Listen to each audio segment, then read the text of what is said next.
Good morning, good afternoon, good evening, good afternoon, good whatever time of the day you're joining us and watching this from. I hope you're all keeping well today. Sorry, we're getting started a little later than we're used to, but here we are.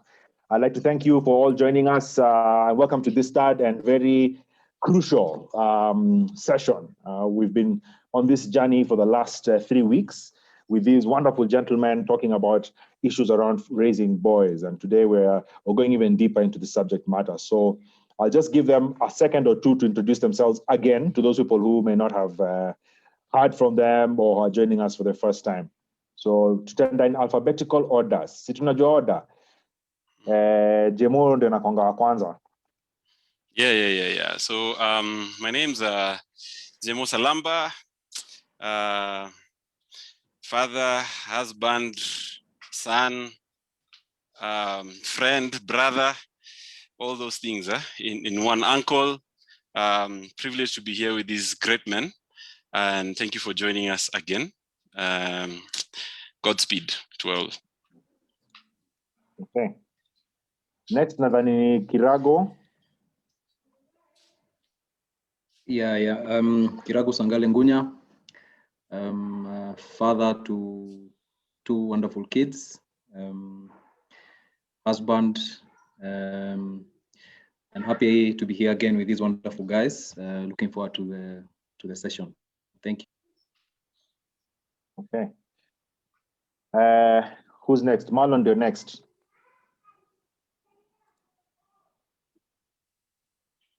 How are you, everybody? My name is Marlon. Father, a Kenyan, and many other things. I guess today we're discussing fatherhood. So fatherhood is the most important hat I'm wearing today. Karibuni sana. Okay. And last but not least. Oh, this is my name. Hey guys, my name is Ozzy, and I'm happy again to be here and to really let us discuss about boys to men affairs, and I'm happy that it's gone well, and my heart is out there just to learn from also my peers here or my friends here, and as we share these heart-to-heart issues. I'm grateful. Thank you. Okay. And me, I think I'm well known. My name is Mongera Mutiga. I am the host and curator of Papa Bear. Having this conversation, starting on this discussion about fatherhood. We've been talking about these things for over 2 years now, and on this panel, there's a lot of experience, especially in raising boys. And yeah, I'm grateful to be here. So I think we can jump right into it. I mean, the last couple of sessions, the last couple of Fridays, we've talked about a number of issues. Some of it is about culture. We've talked about some practical issues around what it means to raise boys. What else have we talked about? What was the other thing that we talked about?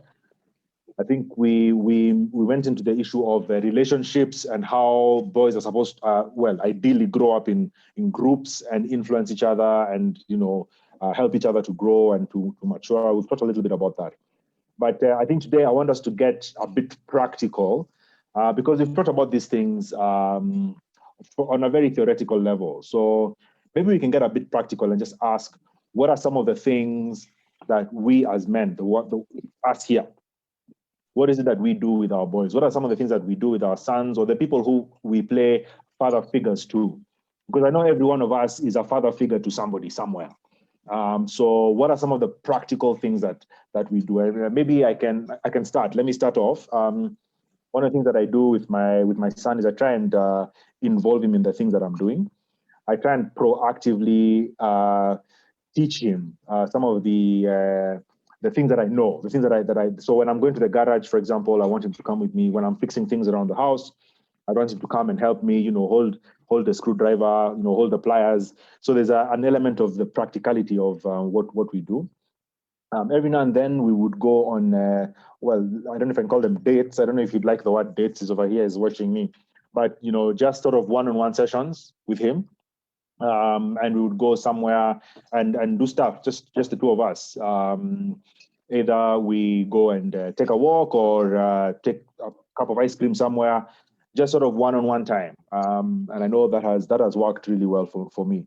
So, you know, I'll give every one of us a chance to speak. I know we agreed we're going to change the format of this session today, but for this particular question, let's hear from everyone. And maybe you can tell us, what is it that you do with your son, or what is it that you think guys can do with their children in order to, or with their sons in order to bond with them? Who do I start with? Wacha nianze na Kiragu leo.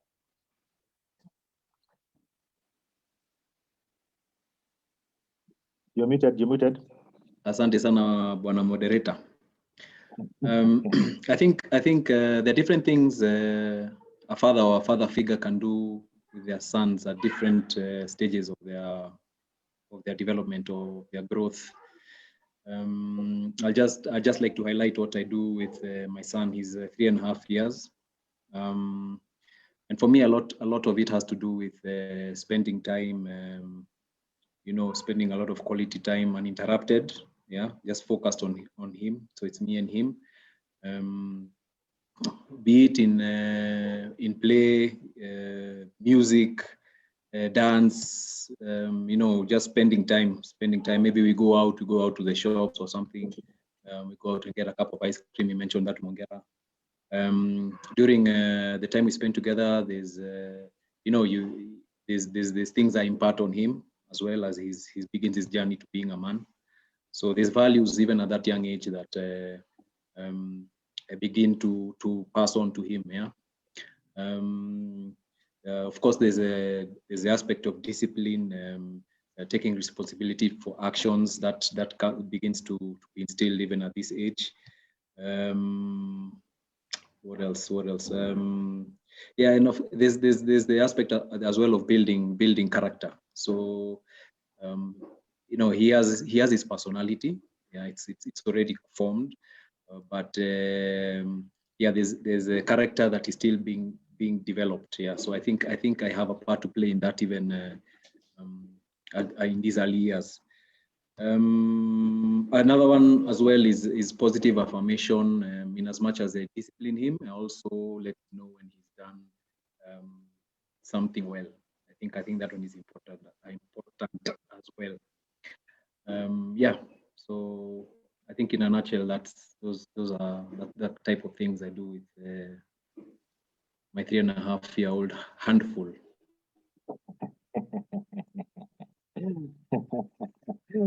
Aren't they all? For the record, my son is 10, so I think there's a different dynamic at that age. So it's good to know.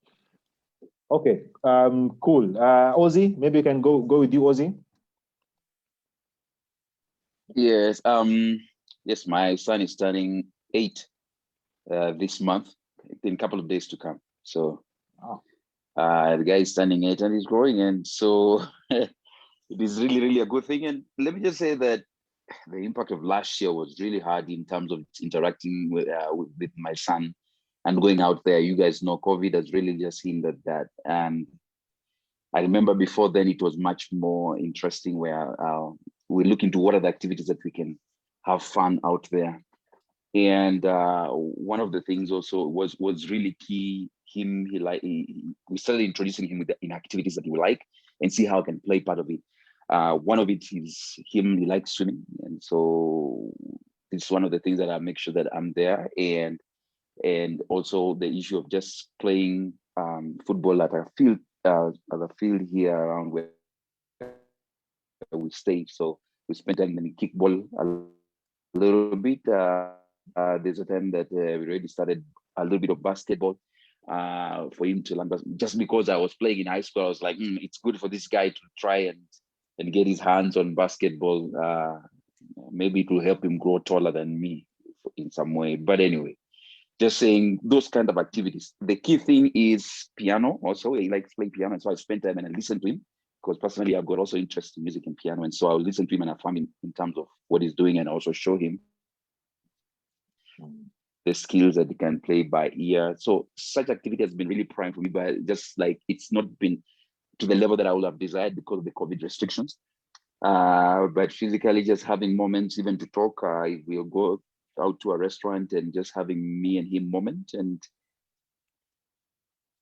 we will just chat and talk and just have views all these aspects of just being a boy and being a young guy. Also to on that regard also is I really also encourage that I not only take him and associate with him alone, but also with other boys, young boys that we can interact together and still be there. Then I can ride bike together within the estate, within where we stay. So I can just see how he's interacting with the younger boys. Also, unagongwa kidogo hivi, unakaa ngumu ama unalia, just those boys things, you know. So it's been an experience for me like that, and just exposing him to that level. Yeah. So I can say that in brief. That's how it's been. Yeah. Okay. You said your son is turning 8. 8. Yes. Okay. Cool. Let's see. Marlon, I think your son is probably not too much older than Kiragu's, or maybe slightly older. So yeah, a bit older. My son is 6, turning 7 this year. What do I do with him? Just to be specific. Well, first of all, I remind him that he is a boy. That's the first thing I do. And so how I handle him and how I handle his sisters is different. For example, at home, we have quite a bit of fights. You know, those games where you're fighting and you have fake punches and stuff like that. That amazingly switches him on. Even if you're tired, if I walk into the house and I do, immediately he jumps off the seat. Even if you're tired, immediately jumps off the seat. And now we get into a session of And I think the other thing I've done more, and I'm doing a lot more, is listening. So his stories are short, to the point, but he comes with things to me. And what I realized is he's looking for affirmation. So the first few years, I noticed he spent more time with his mom. But as he's grown older, I realized he's gravitating more towards me. So affirming him when he does something small, you really make a big deal out of it. I mean, sometimes I even get into a song and chant, and you know that lawyer song. That one. I even get into that song, we dance and shout in the house. Maybe because he drew a really amazing picture, and you can see the smile on his face, and I just lift up his spirit. The other thing we've done is one-on-one dating, and also group dating. One-on-one with him alone. In the cases where I go alone with him, I take him to the places where he is going to play. We don't go necessarily and sit down and have a coffee or a tea. No, we go to the swings, we go to a field, we'll play some soccer, we'll go to somewhere where he can do some activities, you know, monkey bars, stuff like that. And he absolutely loves that, which is different from his sisters. If you take his sisters to something like that, they'll play on those swings for 10 minutes and then come and sit with you when they want to talk. So there's that as well. And I've also taken him on group dates with his sisters, just so he can learn to appreciate enjoying time with other people that is intimate other than just himself and myself. And finally, we also do soccer, ride bikes together. Yeah. Okay. Practical stuff. I like that. Okay. I think last is Jemo. Jemo, I know your son is probably about the same age as Ozzy's. I think they're almost same age. Yeah, I think he's just a few months older. So he's 8.5. He'll be turning 9 this year. And for me, I think one of the things that's profound about boys, and I think we've mentioned it before, is that the type of man or young man that the boy will become is highly dependent on the time they've spent with their dads and their fathers. And not so much because you're trying to teach something, but they learn by observing and interacting and engaging. And I think that time that you spend, that quality time, is very critical. For me, I think we've since he's probably, because my son walked very early, I think 10 months. And so he was running quite early. And I always crack jokes with him. He never walked the whole time. He was just running and running and running, and he's never stopped. And so a lot of that energy, basically, I think you guys have seen it when we are out and playing soccer and stuff like that, and how energized he is. And so basically it's activities that actually engages his high energy level. So some of the things we've done is like I started teaching him how to do flips quite early. Like by the time they're like 1 year or something like that on the bed, I do the flipping and turning them around. So it's like safety, know how to land quickly, because I know with that energy, he'll fall a lot, you know? So basically stuff like that, and rolling on the bed, doing summers, and, you know, just those kind of things. And some of those things is stuff that I enjoyed myself. There's basketball, we do quite a bit of that, and just spending time shooting hoops and dribbling and showing him some moves and skills and stuff like that. That is also one of the things that we do quite often. Of course, being Kenyan, lazima acheze ball, you know, lazima gonge ball kiasi, you know. So just being there and kicking back and forth, showing him how to pepeta, or, you know, just because boys, like just what Marlon said, they get so excited when they see activity. So like when they see a new skill, like, wow, what did you do? How did you do that? You know, and so that excites him and keeps him excited and involved and interest, you know. And then the other thing we did quite early in terms of as a family is to set up like traditions. So one of the things that we do is every year we go, except last year, we go to Mud Run. It's an event that happens in Joro and things like that. So getting dirty and running and in the mud and just doing all that stuff. He quite likes that, and he looks forward to it every year. So already this year he's asking, man, God, you know, let COVID go, because last year we missed out and stuff like that. So a lot of outdoorsy stuff, cycling. So just allowing him to be exposed enough. I think the goal for me is to allow him to be exposed enough to where he finds his way in all those different activities. But at the same time, just making sure that he uses his energy properly, because like, I mean, just to show you how much energy he has, I think up to grade 2, there's moments where the teachers, he stands, like in class, he'll just stand and do everything standing, you know, and stuff like that, because he's tired of sitting or stuff like that. So, but now he's settled down a bit more, but energy is still up there. So just spending time to engage him in that level is some of the things. And then conversations. Now as he gets older, we're starting to do conversations and just even expressing where some of my not so weaknesses, but struggles on certain things, so that to show him that, you know what, you might be struggling with certain things, but actually I struggle with that one thing, but this is how I have tried to manage it and stuff like that. So just having candid conversations on different things, not just the wins, but also the faults. So that's something I'm picking up now, and I think it's starting to have a positive effect on him. But yeah, so in a nutshell, that's some of the things. Marlon anataka kusema kitu. Marlon, niliona mute. Mud Run. Yes. Kitu Mud Run lazima utuingize ndani. We're last topic, by the way. We can't miss this one. Hey, if it's happening this year and the conditions allow, we are in it. Yeah. So Yes. Good idea. Have that in mind. But I also wanted to say something else, just briefly, before Kiragu jumps in. I also don't get involved in all the squabbles and disagreements he has with his friends in the playground. I manage it very carefully. There are many times he's come to me and said, oh, you know, so-and-so has done this to me, so-and-so. I've only gotten involved when I saw there was danger.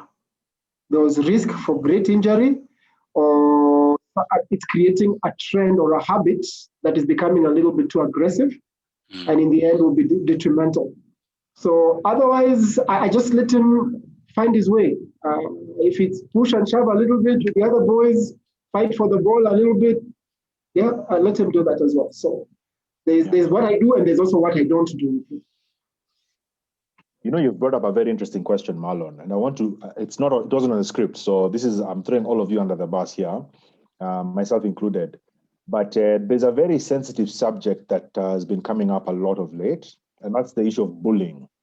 And I know it happens a lot, especially with boys, right? So I don't know if any of us has a thought on that, right? To what extent do we allow our boys to be boys and just sort themselves out in the field? And to what extent do we step in as dads and prevent them from bullying? And is there a way that that bullying is helpful for them to toughen them up, or is it a bad thing? What's your take on that issue? When do we step in as men, as dads, and when is it okay for allow them to toughen up? It sounds like those are two things, actually. The issue of bullying and the issue of toughening up. Those might be two things. But let's talk about the bullying one. I think that's something that, and I don't know if any of you has experience with that. Maybe not with your son or with somebody else. How do you deal with a bully?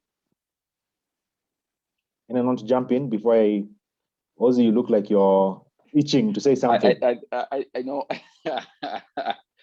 Actually, when you're talking about bullying, let me just tell, when you're in high school, when I jumped Form 1, we usually called monos, you know, and we used to be bullied. And I'll consider that's the same thing you're talking about, bullying. Yeah. Right? Whereby, man, you are told to take care of those socks, those dirty socks, and make sure you wash them, and I find them dry in the morning, or wash my shirts and stuff. So, I mean, in boarding school was crazy, and that was really, really serious bullying. And I guess when I look at it, and you can say that, yes, it toughened me, but will I do the same to somebody else? That's my usually take on that. And I would say that, hey, if at any point, this is a compromise of values, taking advantage of somebody, maybe someone is just being lazy and he just wants to take advantage of someone else, and you start bullying around, I consider that just a compromise of values. And though it's not good, to that limit, it's so wrong.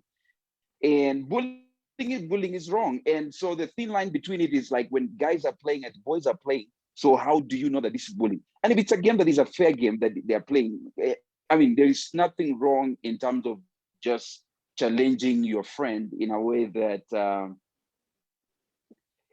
is just friendly, but also toughens someone.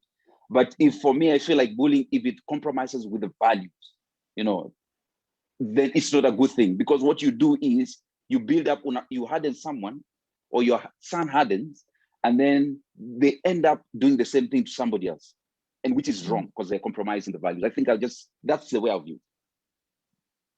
Yeah, I think unless someone has something to changia, I think for me personally, I think the bullying is not healthy. I mean, we were told growing up that bullying is part of being tough. You know, that as a man you have to deal with people like those and harden and all that.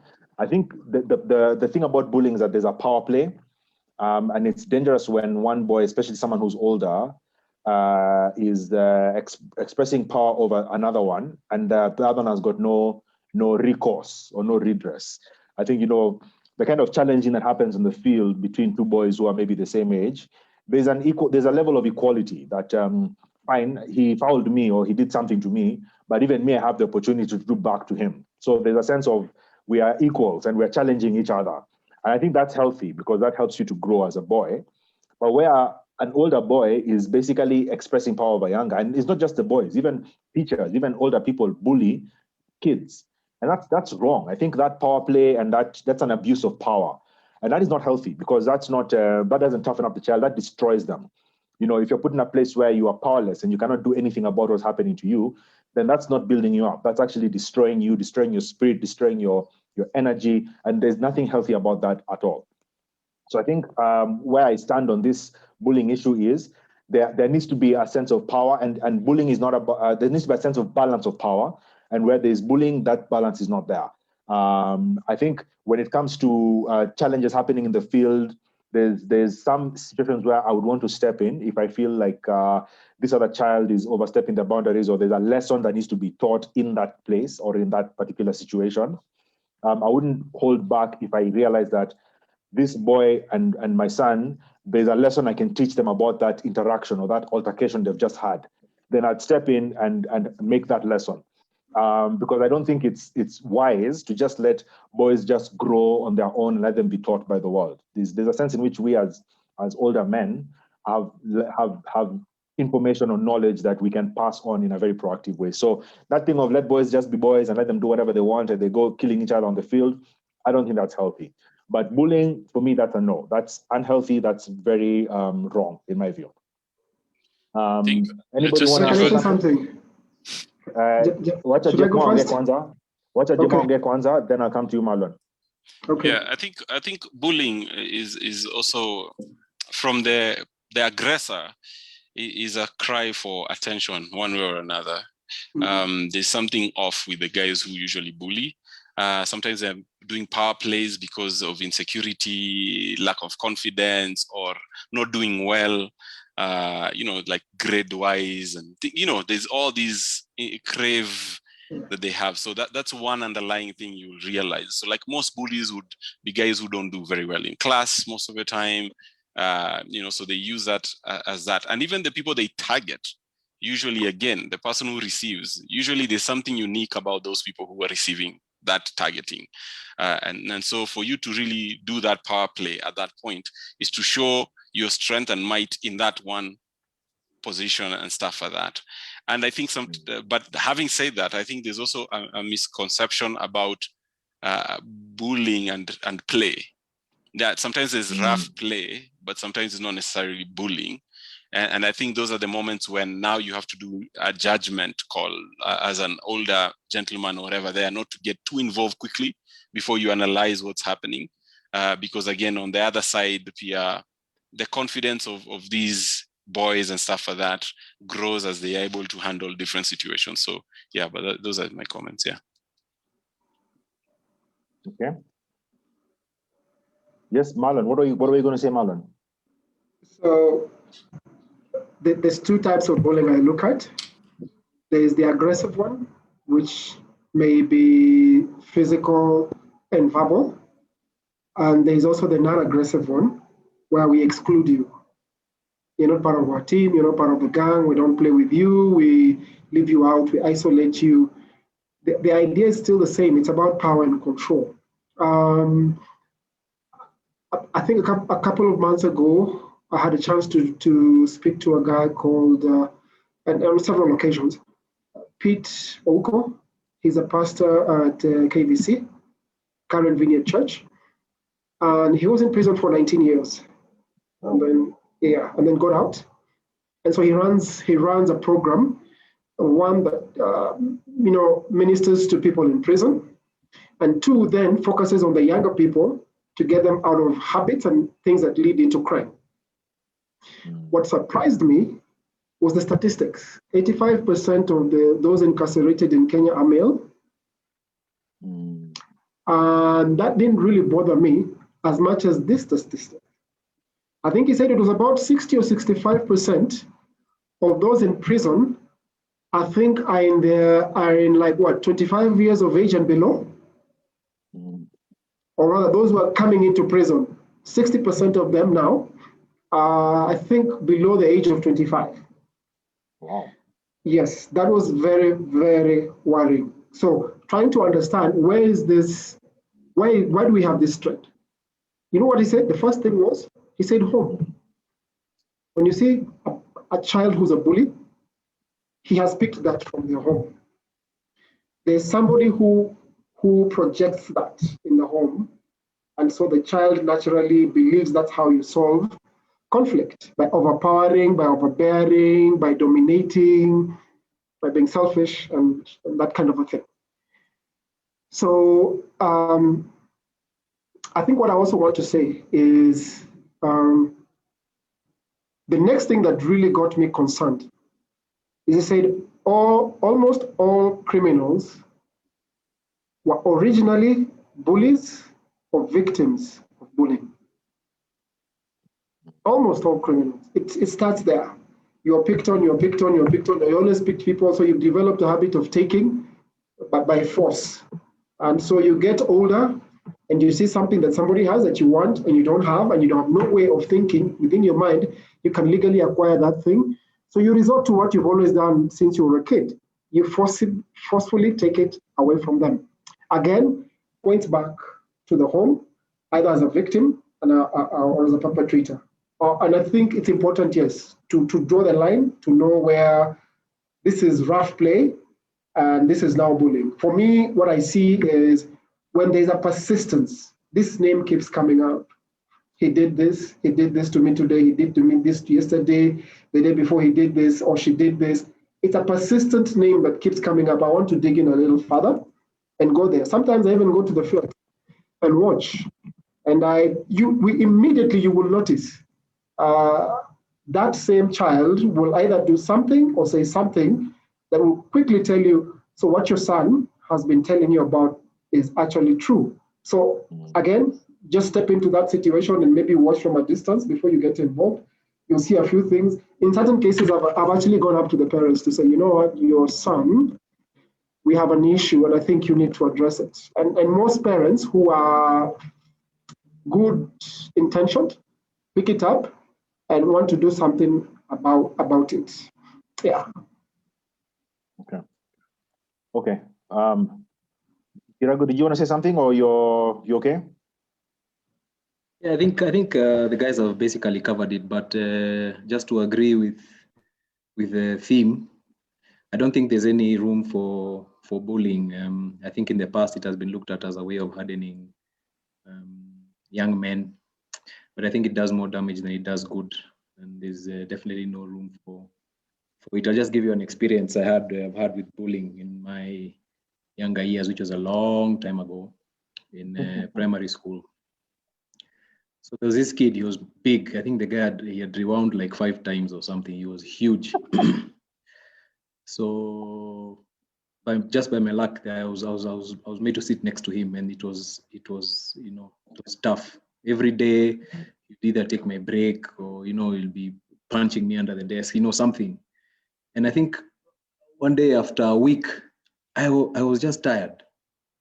And I mean, I stood up to him and I got physical with him. And he broke down. He actually broke down. He started crying, and I mean, it was odd. I mean, we'd never seen him even, he completely broke down. Now, which comes back to what Jemo and possibly Marlon have alluded to. These guys, I mean, bullies are dealing with a lot, be it esteem, be it issues at home. There's something underlying that pushes them to bully. So yeah, that's my contribution on the question. Yeah, someone has commented. This is a friend of mine called Mutindi. Mutindi is saying that on the Facebook page that she remembers her brother running away from a fight when they were kids, somebody his age. Her mom sent him back outside. That whole the notion of go and toughen it up, go figure it out. Huh? So he was sent back outside. They don't know what happened, but they became friends. Fast forward a few years later in high school, Form 1, he was bullied, came back home, said he was never going back to that school. Dad put him back in a bus, sent him back to school. And then when he went back to school, I don't know, she doesn't say what happened, but essentially he became a bully himself. And, it goes back to this dynamic that, it's not toughening up our boys. Bullying is not a way to toughen them up. Bullying actually destroys them, and they either become bullies themselves, or it causes damage, which is sometimes psychological and goes with them for years to come. I mean, we have adults who are struggling, and there are many of us adults at this age who are dealing with all sorts of issues in their personality, in their lives, in their relationships, because they were bullied as children. So I think this notion that bullying is a good thing is not, it's false. And as men, I think we've established that we need to step in. And if you see your son is being bullied, you step in and find a way to address the issue. Address it with the parents of that boy. Find a way to deal with that issue. I like Kirago's example. Sometimes standing up for yourself is helpful. But I think the bottom line is that it's not healthy. We need to make sure that we're identifying these challenges. And for us out there who are listening, if your son is telling you about these stories, don't unbelieve him. Don't not believe him.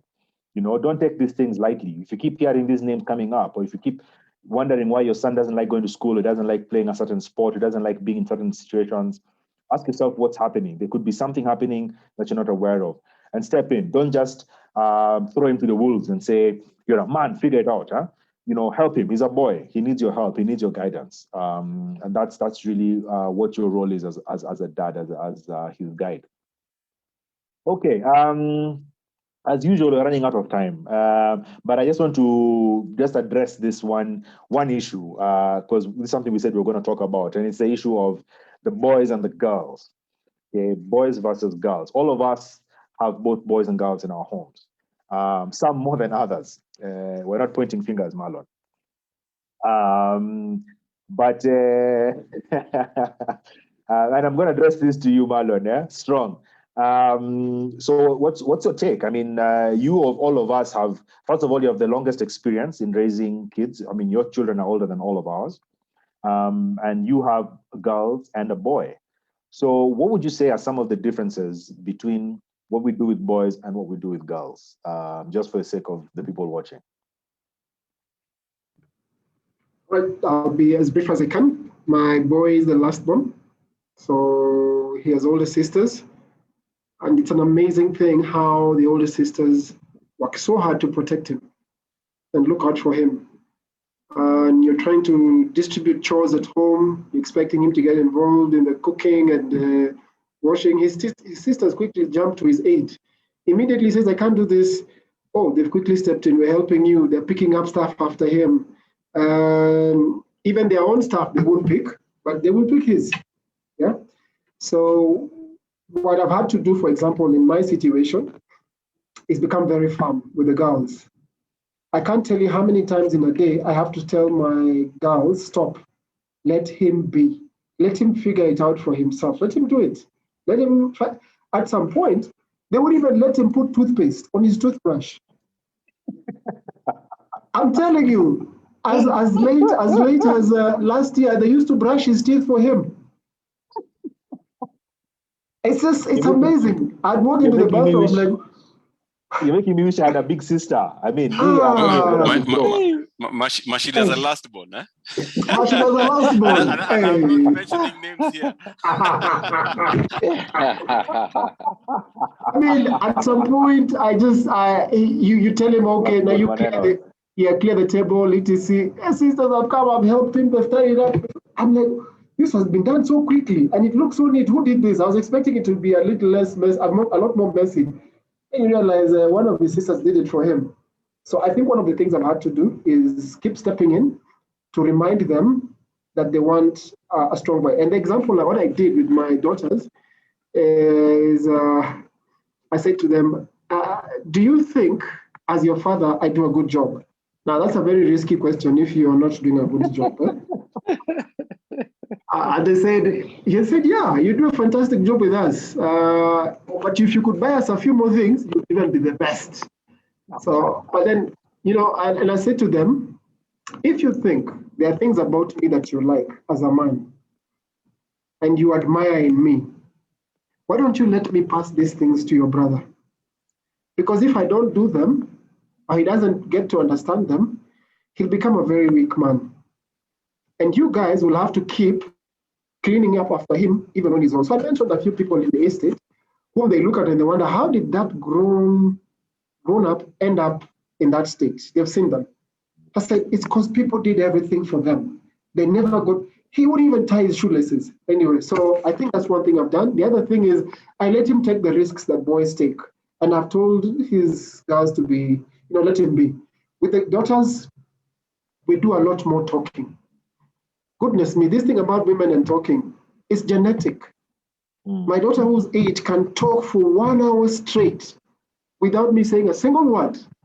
And she's not done. It is me who has to come in and cut short. So what we do with them, with the girls, is we go out on dates, we sit, we talk, we listen. I buy flowers for the girls. On Valentine's Day, I buy flowers. For the boy, my plan for this coming year is probably to get him to get flowers for his mother. but I don't buy him flowers. Maybe that's just some of the things. Okay, cool, thanks. That's interesting dynamics. So you have older girls and a younger boy. Ozzy, your family is a little different. I mean, your son is the firstborn. And so Is there a difference in the dynamic between the two of them, given that age difference?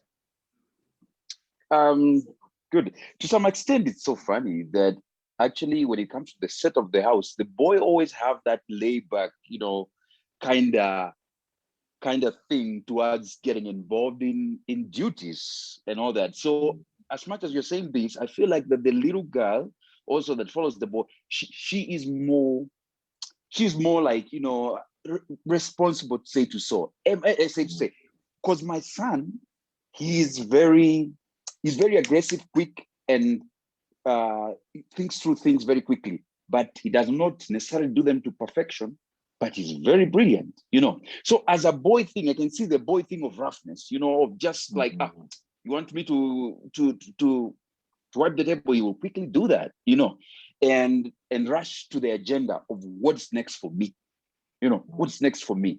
But for the girl, I think she's just very, very meticulous, will take care of things. Oh, daddy, you need some water, daddy. Oh, let me go get it for you. For the son, you'll be like, hey, Isha, please, can you get me some water? You'll be like, okay, dad. And then you play piano a little bit. When you play piano a little bit, you'll be like, oh, I thought you were supposed to bring me water. Oh, yeah, I forgot. Let me go for it. So I feel like still the boy thing comes into play even if he's a firstborn, But all in all, I felt like the most important thing is for me to kind of be an example to him. How do I do things?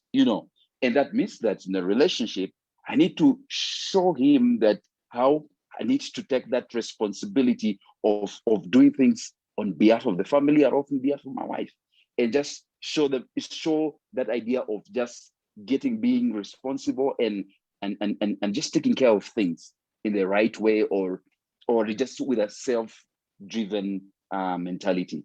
But it's equally, I feel like it's equally kind of the same boys that have this laid back a little bit when it comes to, especially these house duty things. They have their own personal agenda. They want to accomplish the agenda and aggressively. It's the same thing here as well. I mean, my son is in between two girls.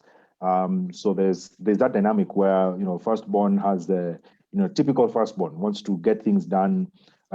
She's a general, she organizes these guys and commands them, and this is what you guys need to do. And she's organized herself. She knows how to structure things. My son needs some time. We need to prompt him to get things done. I don't know if it's a second-born thing or if it's a boy thing. I don't know. But I personally feel a burden to, apply more pressure or to give more responsibility to him, just because I feel that it's important that boys have that. And boys typically in a home setting are given a lot of leeway. They are sort of allowed to play. The thing of being a boy and expending energy, they are allowed to just be free. And girls, I don't feel like girls have the same sort of leeway. They're given a lot more responsibility from a younger age, and that prepares them for life better. I don't know. Maybe I can ask Jemo and Akirago just to chip in on that dynamic. Do you feel like there's something about how we raise girls vis-a-vis boys that prepares them better for life, or is there something there? Is there something that we can do differently as men? Yeah, I think there's a whole debate around nature versus nurture debate in this dynamic of boys and girls and versus either side. So boys, if you look at the natural setting, testosterone, all those aggression are more default to boys, obviously, because of the levels of testosterone that they have in them. So which makes them behave certain ways, right? And then on the girl side, lower testosterone. So basically their nature is calm and collected and stuff like that. By nature, again, we've talked about boys being group type guys, large group. They flourish more in larger groups than in smaller groups. Girls flourish in smaller groups. So like play, for example, boys will be around, their games will be about winning and keeping score. Hapo mkitaka kukasiana na watu, yani haujaweka score vizuri. Like if it was 2 goals, it's 2 goals, and you'll fight about it. And it's important to know who was better and stronger and stuff like that. Eh? So those are like nature things. Girls will be more about their plays, will be organized, singing together, connecting, and dealing with each other a certain way. And so that nature side. So even having said that, so then it's for us as parents to try and counter and balance that side also. The things that are more leaning towards girls, for example, you try to also have games that help the boy also calm down and connect and engage and be in touch with their emotions a bit more, you know, and stuff like that. And girls, because vice versa. If you look at nurture, again, nurture is the whole dynamic of, so take an example. If your daughter was on top of the table and she fell, what would be your reaction? Quickly, we'll all run to her and just figure out, are you okay, mommy, princess? She'll get all the pet names and everything that are there, right? And then if it's a boy, it'll be like, what were you doing up there? First of all, you know, you're always up there. You know, easy energy zako. In fact, before he falls down, before he falls down, you tell him ukianguke usilie. Nikisikia unalia, utajua, you know. So basically, that is nurturing. So, you know, we are nurturing girls to be pampered and soft and stuff like that, and it weakens them in one way or another.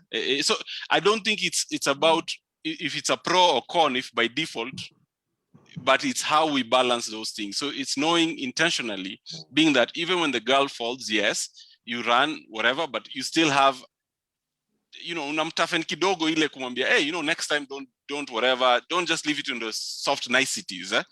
And that's why even one thing which it's a different dynamic, that's why women also struggle in men-dominated environments in terms of leading them, because they feel like they will, you know, like not being in touch with how men will process things, or not being in touch with how women process things, even when men are the leaders and a lot of women, you know, issues. So I think for me, the nature versus nurture thing is real, but also being intentional about, you know, balancing where, you know, it's the default this way, you try and improve and push them, nudge them kidogo, you know, and you know, it also, you know, if we don't do that well, we actually deter the development stages that they need to have in terms of, even, especially for boys, in terms of emotional connection and things like that, because we don't teach them that.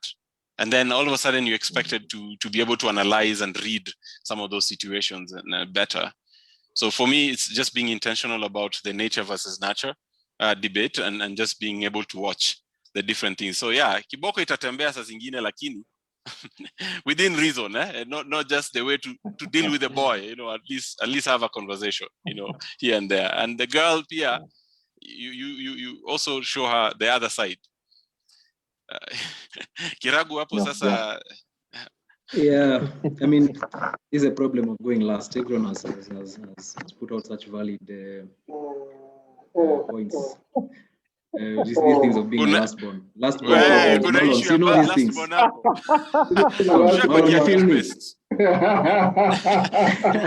Tushakuwekea toothpaste.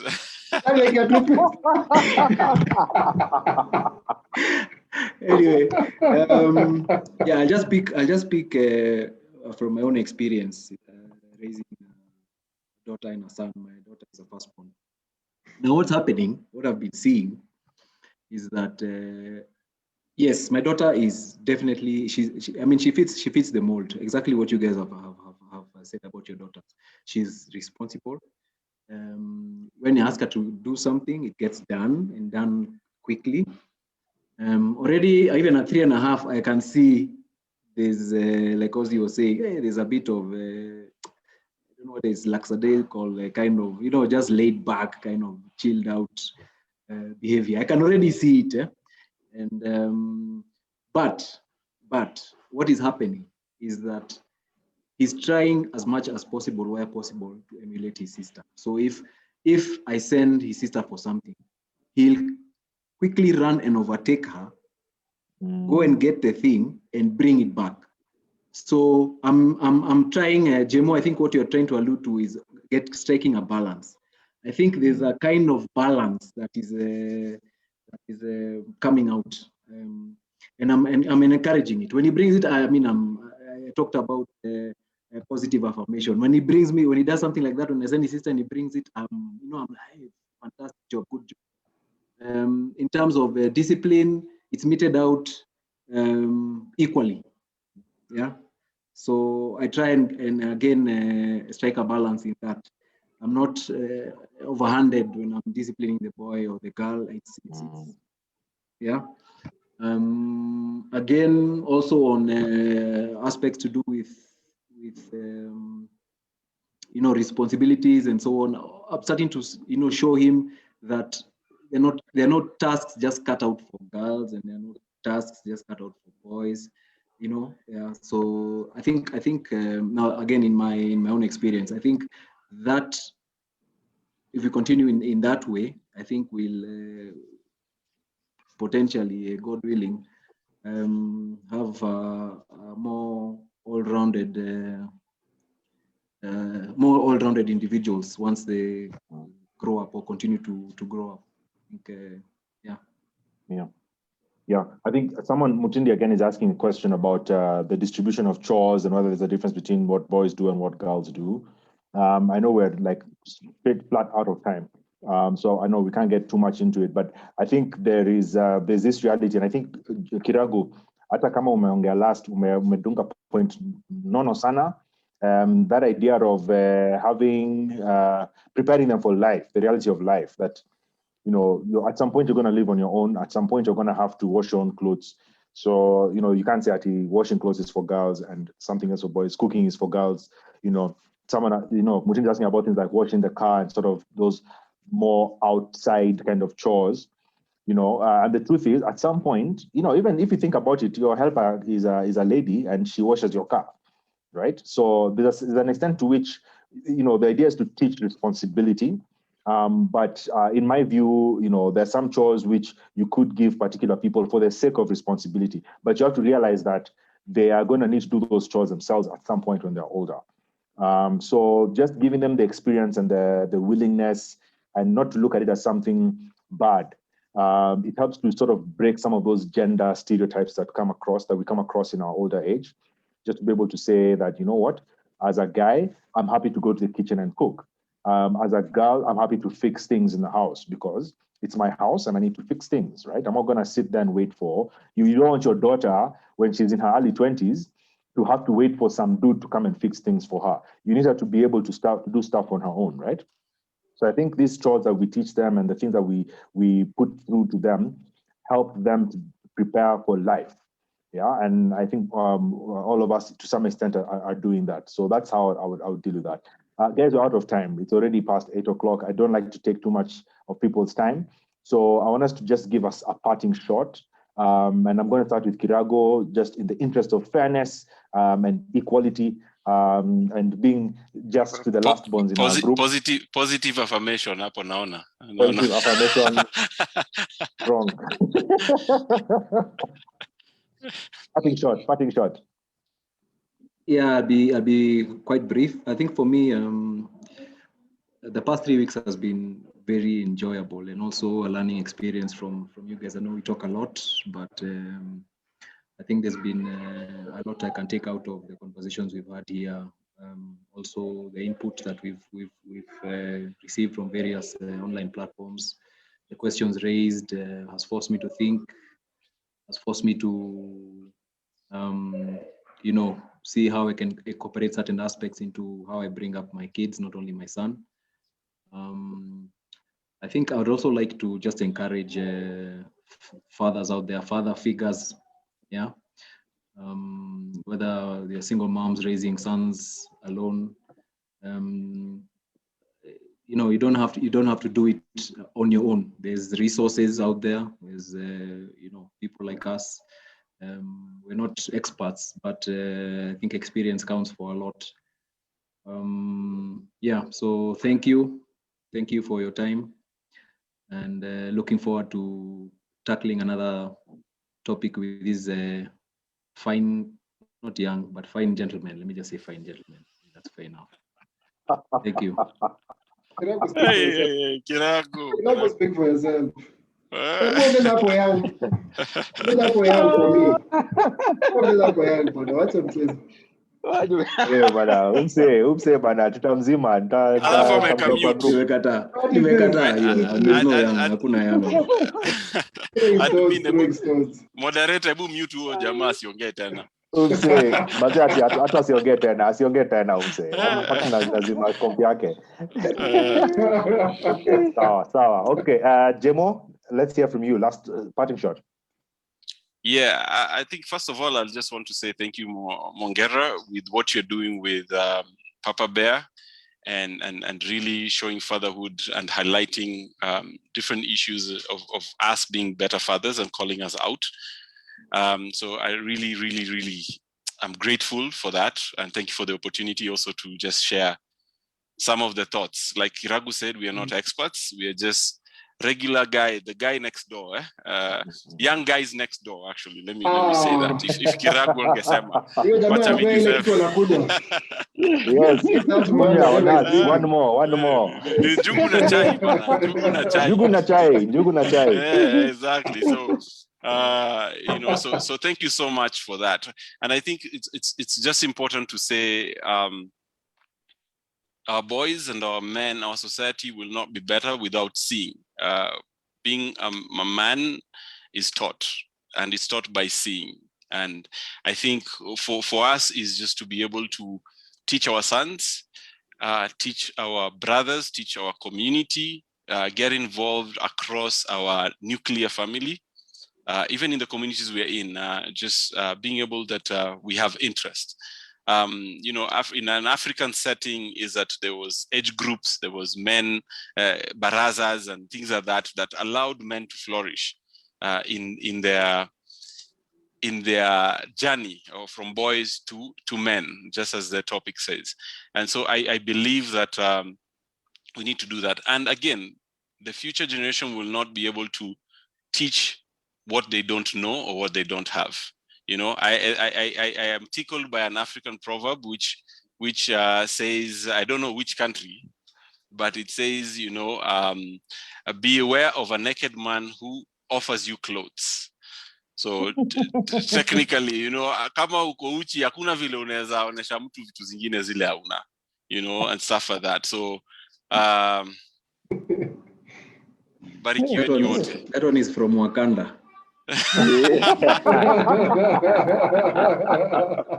Lazima nikwe Mwafrika, Kenya hapo. Wakanda forever. Although Marlon ni last born, lakini I'll give him a chance kuongea kwanza before Ozzy. What? I can talk before Ozzy? What? Imagine that.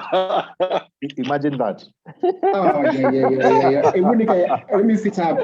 You know how it is. The most senior person then anaongea last. Ni kama president akiongea pahali. So Ozzy, Mr. Ngome ndio last. So.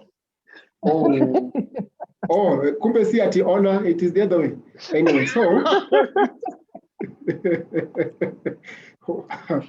Sawa, wacha tupatiane honor where it is due. Ozzy, you're a good man. So, my parting shot would be for fathers. Oh man, we've lost power, but I know you can still see me. I would say, number one, tackle your fears. Tackle the fears. When a child, when your wife or your girlfriend comes to you and says, I'm pregnant, the first thoughts that cross a man's mind are, what? Most of the time. Okay, school fees itatoka wapi? What if I don't have a source of income? Will I always have food? What if this child grows up and becomes a nuisance? And what happens if I'm not the best father I could be? What do I do with this child? How do I raise them up? There are all these questions that cross your mind when a child is conceived. I just want to encourage the men to go beyond your fears, or to take time and sit with yourself and analyze where your fears come from. Most of the times it's from the things you've been through, the way you're brought up, your neighbors, what you saw, your uncles, your aunties, what you saw. And within yourself, you made certain decisions and said, I will never do this, or I will never go here, or I'll never. You need to go back and say some of those things, because what those things have done, they've created a paradigm which is built values and beliefs within you, which then affects the way you perceive the world currently. So you're actually living in your past. You're living your uncle's life. You're living your neighbor's life by taking their mistakes and their wrong decisions, building beliefs around that, and now passing that on to your children. You can never give what you don't have. And I know for most men, we deeply love our children. We deeply love them. It's different things that hold us back. And I think you need to be honest with yourself, go back and say and do, forgive, let go. So as you do that, it allows your mind to perceive the world differently and you can love better. Nifanye kama Jemo. Hey, nimetoka hapo kama sio mind. Wazi. Thanks, Marlon. Thank you so much. And last but not least, Ozzy, Mr. Ngome. Yes. For me, I can say that we can never be perfect parents. Can never be perfect parents, and even if you're raising kids as a single parent or parents are alive, and the most important, know that we have a helper. And so even in the midst of our imperfections, in the midst of us not being the perfect role model as a parent for children, God comes into play and He can help us raise our kids. So that goes so well. And also, just to consider this that we know we have different experiences and challenges, but what actions can we take as parents? What those simple actions can we take and start implementing them in our lives? And the key thing is, like, maybe during this COVID moment, what can we do? Do I make my son or my kids to have more time with their gadgets? Or will I be deliberate and say, hey, let's just decide to be having a walk at certain moments, at certain times of the day or during weekends? So those actions, those simple actions that you can put into practice, let's start implementing them in our lives, in children's lives. And that's the difference that it can bring, because we can always and never be perfect, but God is in play. But also, let us take responsibility and start taking little actions, role modeling, but also getting involved in our children's life. Listen more, and more importantly, guide them and play a role in those actions. I want to get involved. And we believe that we will all do well as parents. Okay. Thanks, Ozzy. Thanks, guys. I really appreciate your presence. Thanks for your presence in my life. Thank you for being those brothers who walk with me and help me raise my children. Yeah, thank you that we're doing this walk of life together, and I appreciate that.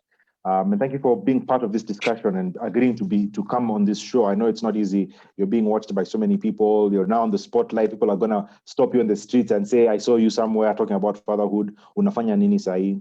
So thank you for agreeing to be vulnerable in that way. And I know God is gonna bless you guys supremely as a result of your work and your sacrifice. So thank you everybody else who's watching. We've come to the end of the show, the end of the series. We've talked about boys the last 3 Fridays. All 3 recordings are available on our YouTube, on our Facebook, and actually on our YouTube channel as well. We have a YouTube channel. So this video is going to be posted up in the next few days, but the other 2 videos are available on YouTube and on Facebook. So please watch them, comment, tell us what you think. You can reach out to me directly. You can reach out to any of these guys. They're all on social media. Feel free to let's have this conversation. Let's keep this going.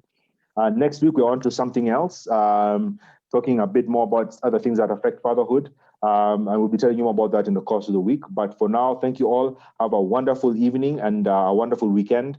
And may God bless the work of your hands. Cheers. Thanks. Thanks, everyone. Bye. Thank you. Bye. Cheers. Bye. Bye-bye. God bless you. Bye.